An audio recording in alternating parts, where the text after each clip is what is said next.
नमस्कार दोस्तों, आपको हमारे यूट्यूब चैनल इंडिया अपडेट्स में आपका हार्दिक स्वागत है। फ्रेंड्स, आज का हमारा टॉपिक है आर्टिफिशियल इंटेलिजेंस और इसको फ्यूचर में जो रेगुलर हम लोग क्रिएट करते चले जा रहे हैं, उसका क्या इम्पैक्ट पड़ेगा, अच्छा या बुरा हमारी मानव सभ्यता के लिए। आज इस विषय में हम आपको पूरी जानकारी देंगे, इसलिए हमारी इस वीडियो को अंत तक देखिएगा, जिससे कि पूर्ण रूप से आपको पूरी जानकारी हो सके। तो फ्रेंड्स, समय का बर्बाद ना करते हुए हम आते हैं सीधे टॉपिक पे। फ्रेंड्स, मैं आज का हमारा मेन टॉपिक ये है कि आर्टिफिशियल इंटेलिजेंस इज़ बून और बेन। कहने का मतलब ये है कि आर्टिफिशियल इंटेलिजेंस हमारे लिए वरदान है या अभिशाप। फ्रेंड्स, मैं आपको ये बताने वाला हूँ कि आर्टिफिशियल इंटेलिजेंस को बनाया किसने। आर्टिफिशियल इंटेलिजेंस को हम ही साइंटिस्ट और कंप्यूटर इंजीनियर्स ने ही मिल करके बनाया है। जी हाँ, ये आर्टिफिशियल इंटेलिजेंस किसी एक साइंटिस्ट ने मिल के नहीं बनाया है, बल्कि ये बहुत सारे साइंटिस्ट ने मिल करके, बहुत सारे इंजीनियर्स ने मिल करके इसका आविष्कार किया है।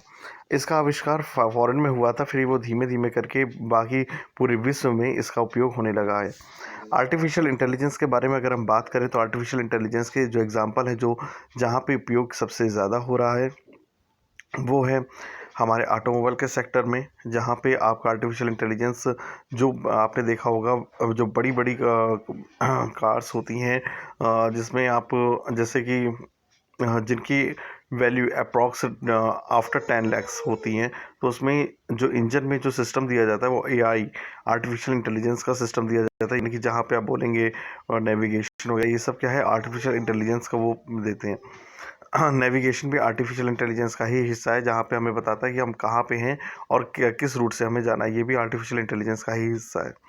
फिर अगर हम बात करें कि आर्टिफिशियल इंटेलिजेंस में, तो मोबाइल में जो आप कुछ सर्च करते हैं, गूगल में सर्च करते हैं, तो जो भी आप प्रोडक्ट सर्च करते हैं, मान लीजिए आपने कुछ सर्च किया कि न्यूटन के बारे में आपने सर्च किया, ठीक है, तो न्यूटन से रिलेटेड आपको आइंस्टीन के बारे में भी दिखाएंगे, थर्मोडायनेमिक्स के लॉस भी दिखाया जाएगा आपको, न्यूटन फोर्स के बारे में भी दिखाया जाएगा। तो ये सारी जानकारी जो न्यूटन से रिलेटेड और उनसे रिलेटेड जो साइंटिस्ट की जानकारी है, वो आपको रिकमेंड करता है गूगल। वो गूगल किसके द्वारा रिकमेंड करता है? आर्टिफिशियल इंटेलिजेंस के द्वारा। यदि आप कंप्यूटर सिस्टम भी एक प्रकार का आर्टिफिशियल इंटेलिजेंस के द्वारा भी वर्क करवाया जा सकता है। यूँ तो अगर कंप्यूटर सिस्टम में अगर डेस्कटॉप और लैपटॉप, जिसे हम लोग कहते हैं मिनी कंप्यूटर बोलते हैं। देखिए, कंप्यूटर भी 4 प्रकार के होते हैं: micro computer, mini computer, mainframe computer, super computer. ये कंप्यूटर जो होते हैं 4 प्रकार के होते हैं। जो आर्टिफिशियल इंटेलिजेंस आता है वो सुपर कंप्यूटर के अंतर्गत आता है। आर्टिफिशियल इंटेलिजेंस हमारे वेब में ऑलरेडी अवेलेबल है, जिसको हम लोग डेली यूज़ करते हैं और हमें मालूम ही नहीं होता कि हम आर्टिफिशियल इंटेलिजेंस हाँ, आपने देखा होगा कुछ फेसबुक की भी प्रोग्रामिंग होती है। जब आप कुछ क्वेश्चन करते हो तो रिवर्ट तुरंत आता है, वो मशीन की तरफ से आता है, वो कोई मानव नहीं देते हैं। और आर्टिफिशियल इंटेलिजेंस के डिफरेंट डिफरेंट फेसेस भी इन्वेंटेड हो चुके हैं। कुछ वेबसाइट्स ने, आप जाकर के आप सर्च करेंगे गूगल में, artificial intelligence faces in in human, अगर आप इस प्रकार का कुछ सर्च करेंगे तो आपके सामने गूगल उन आर्टिफिशियल, यानी कि जो रियलिटी में अवेलेबल है भी नहीं लोग, वो उनके फेसेस आपके सामने रिकमेंड होने लगेंगे, दिखेंगे। आर्टिफिशियल इंटेलिजेंस का जो प्रोसेसर होता है वो बहुत हाई क्वालिटी का होता है। देखिए, हमारे जो मानव सभ्यता के जो दिमाग होती हैं, उन वो न्यूरॉन्स पर डिपेंड करते हैं। यानी कि सोचने की क्षमता जो होता है वो ब्लड सर्कुलेशन और न्यूरॉन्स पर डिपेंड करता है। पर जो आर्टिफिशियल इंटेलिजेंस की जो सोचने की क्षमता होती है और जो प्रोसेसिंग स्पीड होती है, वो लाइट्स से भी बढ़कर, लाइट की स्पीड के इक्विवेलेंट या उसके बराबर होती है, या उससे थोड़ा 19-20 चलता है। आर्टिफिशियल इंटेलिजेंस हमारी ब्रेन से कई ज़्यादा तेज़ सोच सकता है, समझ सकता है। आर्टिफिशियल इंटेलिजेंस में जो कोडिंग होती है वो जनरली हम लोग बाइनरी सिस्टम का उपयोग करते हैं, क्योंकि आप सभी जानते हैं जो लो लेवल लैंग्वेज होती है, जिसको कंप्यूटर समझता है, वो 0 और 1 के फॉर्म में होता है। और जो हमारी हाई लेवल लैंग्वेजेस होती है वो ह्यूमन रीडेबल लैंग्वेजेस होती है, जो व्यक्ति खुद से समझ सकता है। ह्यूमन, आपने देखा होगा। अब यहाँ पे हम बात करते हैं कि ये हमारे लिए वरदान सिद्ध होगा कि हमारे लिए अभिशाप। देखिए, ये तो कुछ प्रोग्रामिंग पर डिपेंड करता है जो साइंटिस्ट इनको बना रहे हैं। अब हम आपको बताना चाहते हैं इससे पहले एक एग्ज़ाम्पल दे रहे हैं कि 2017 में फ़ेसबुक ने एक रिसर्च किया था। उनकी आर-एन-डी टीम यानी कि रिसर्च एंड डेवलपमेंट टीम ने प्रोग्रामिंग के द्वारा जो है रिसर्च किया था कि 2 आर्टिफ़िशियल इंटेलिजेंस से रिलेटेड कंप्यूटर्स को जिनका नाम था जिन और बॉब। तो उन दोनों को आपस में बैठाया और सामने डिस्कशन करने के लिए उन लोगों को आपस में बात करवाया। तो उन लोगों ने डिस्कशन में बात की कि आई कैन डू एवरीथिंग, मैं सब कुछ कर सकता हूँ। फिर उसके बाद सामने से रिवॉल्ट आया, वी कैन डू एवरीथिंग, हम मिल के बहुत कुछ कर सकते हैं।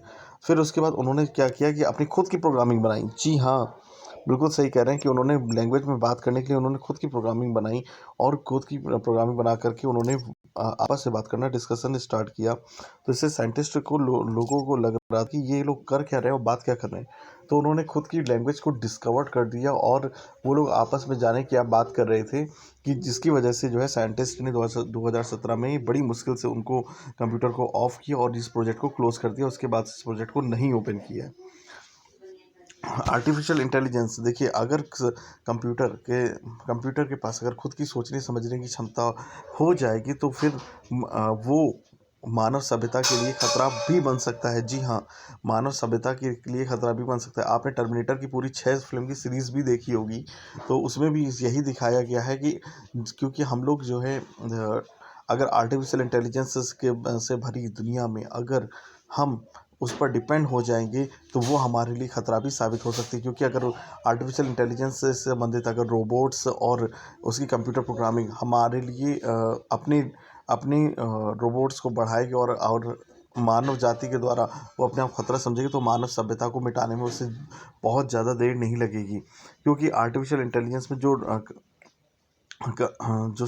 रोबोट्स होते हैं वो बहुत ही हाई लेवल के होंगे फ्यूचर में और काफ़ी हाईटेक टेक्नोलॉजी से बेस्ड उनके एडवांस टेक्नोलॉजी होगी, जिसके द्वारा जो है वो उनके पास सोचने समझने की क्षमता बहुत ही ज़्यादा होगी, जो एक ह्यूमन के लिए सोचना इम्पॉसिबल भी हो सकता है।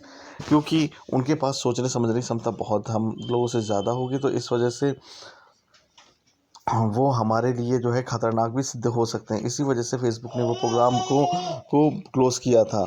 इस प्रोग्राम को क्लोज़ करने का रीज़न सिर्फ़ इतना था कि आर्टिफ़िशियल इंटेलिजेंस उतना हम लोग कंप्यूटर पर टोटली डिपेंड ना हो।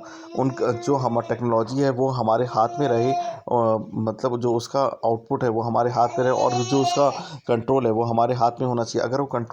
अगर मशीन खुद उपयोग करने लगेगी और वो खुद समझदार हो जाएगी तो वो डिसीज़न अपने खुद लेगी और वो ह्यूमन के बारे में नहीं समझेगी।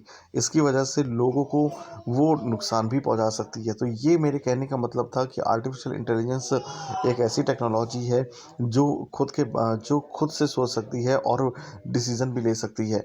अब प्रॉब्लम सिर्फ इस बात का है और डर इस बात का है कि ये वर्चुअल दुनिया अगर हमारे रियल दुनिया में अगर हावी हो गई तो इंसान का अस्तित्व मिट जाएगा और हर जगह ह्यूमन ये सारा जो है पूरा धरती जो है सिर्फ़ और सिर्फ़ मशीनी ताकतों और मशीनी दुनिया के लिए ही रह जाएगी।